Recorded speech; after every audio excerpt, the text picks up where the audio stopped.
na pichit na siya kasi talagang ubos na ubos ko na siya. Maliit lang konti yung binibili ko kasi nga medyo pricey po talaga. Bumibili ako nito sa Mercury pero guys, available na po din ngayon yan dito sa online and pwede kayong bumili diyan sa recommended kong link. Ilalagay ko na lang dito sa video na 'to sa baba ng title ng aking video na ito. Ang dami po kasing mga nagtatanong sa akin about dito sa Elica cream. Ito po ay ginagamit para sa merong eczema or merong mga allergy sa balat natin. Kapag meron po kasi kayong mga eczema, marami pong pinagbabawal talaga ng doktor.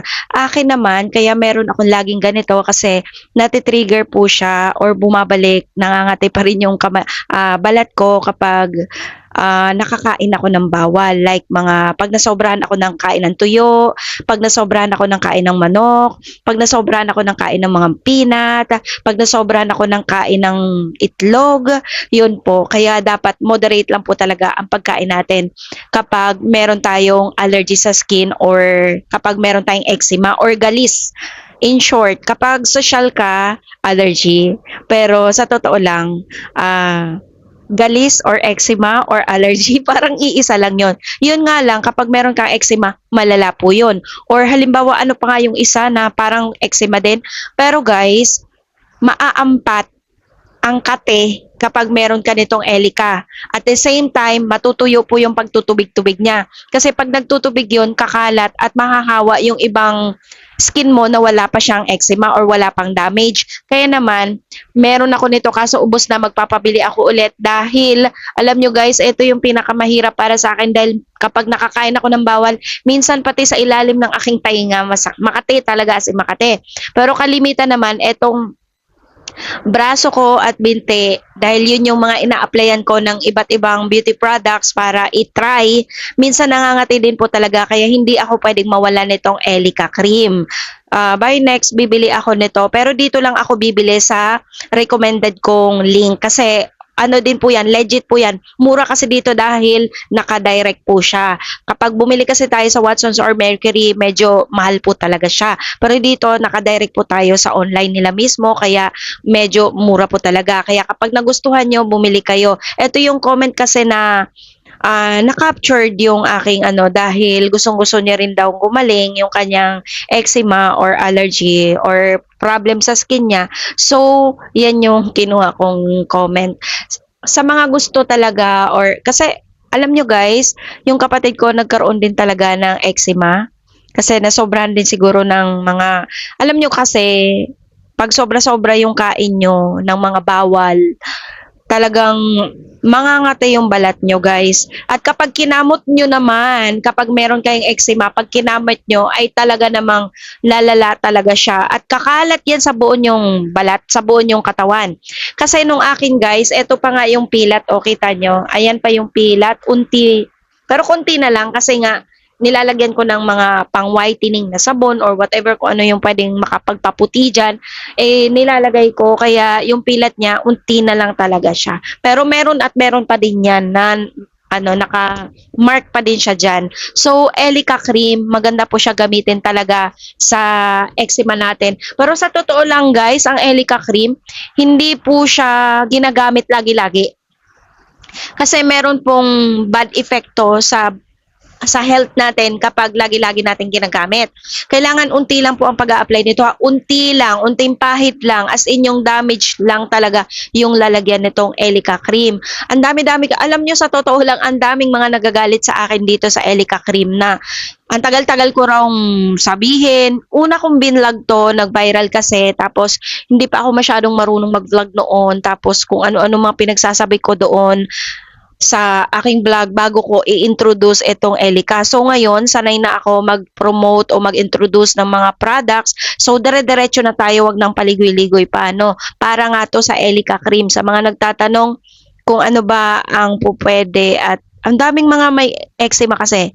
So eto lang gamitin nyo sa mga merong eczema. Pichit na yan, o, tignan nyo. Kasi nga gamit na gamit ko na yan, as in meron pang unti to, meron pang konti kapag pinichit ko siya, as in konting-konti na lang talaga.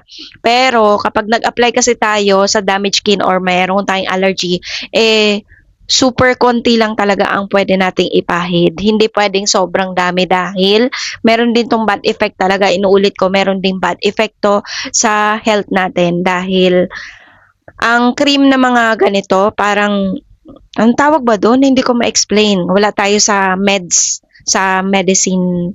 Wala tayong kaalaman about sa medisina. Hindi ko masyadong maipaliwanag pero ito yung ginagamit ko. Sariling ano, sariling experience na ito talaga nakagamot sa akin. Pero guys, ito ay recommended lang din sa akin ng isang nurse sa Mercury kaya binili ko 'to. Pero kung hindi ni-recommend sa akin 'to, hindi ko siya bibilhin dahil hindi ko naman siya kilala. Nakilala ko 'to dahil doon sa nagtatrabaho sa Mercury na ito itinuro niya sa akin. Pero sa totoo lang nakaubos na rin ako ng malaking pera doon sa doktor ko na para gumaling lang yung eczema ko. Pero yung mga doktor talaga ng skin or derma skin, hindi sila magsasabi ng mga ganito. Ang sasabihin lang ng mga yan, baka mag-inject ka pa kapag meron kayong eczema sa sobrang kate.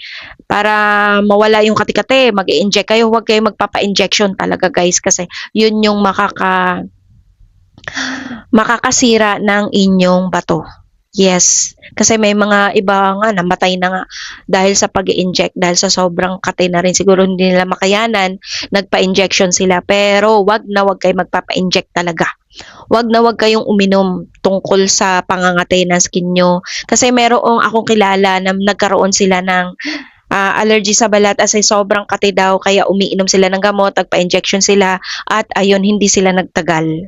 Kaya delikado po talaga kapag meron tayong eczema or kati-kati sa balat natin. Kapag mas malala yan, yung iba talaga nagpapa-injection, yung iba umiinom ng gamot. Pero guys, sa totoo lang, mabuti na lang din na encounter ko tong doktor ko na hindi niya nire-recommend talaga ang magpa-injection.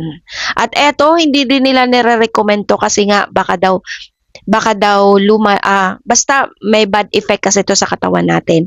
Para kang yung nag-inject pero mas mas malala yung nag-inject, mas malala yung umiinom kumpara dito sa pahid-pahid. Medyo lessen naman ang bad effect nito sa katawan natin or sa health natin. Talagang cream na lang, magpahid-pahid na lang tayo na kayo uminom na kung ano pa yung ini-injection, iniinom kasi bibigyan talaga kayo. May ibang doktor na nagbibigay ng gano'n para lang tumigil yung pangangatay nyo. Pero bumabalik pa rin talaga. Sa pahid-pahid na ito, bumabalik pa rin naman talaga yung ating mga allergy pero iwasan nyo lang talaga yung mga kinakain. Ngayon, hindi ko na iniiwasan, unti lang ang dapat kainin. Kasi kapag magaling ka na, pwede mo namang kainin lahat na yan, pero konti lang talaga. At lagi kong sinasabi yon na dapat moderate lang ang kakainin natin sa mga bawal, lalo na kapag meron kang eczema. So kapag may eczema, para mawala ang kati-kati at para gumaling na din yan, mag-Elica cream. Pero unti lang ang pag-a-apply, moderate lang. Okay? So ayun lang, maraming salamat sa mga nag-comment at mga nagalit. Thank you, bye!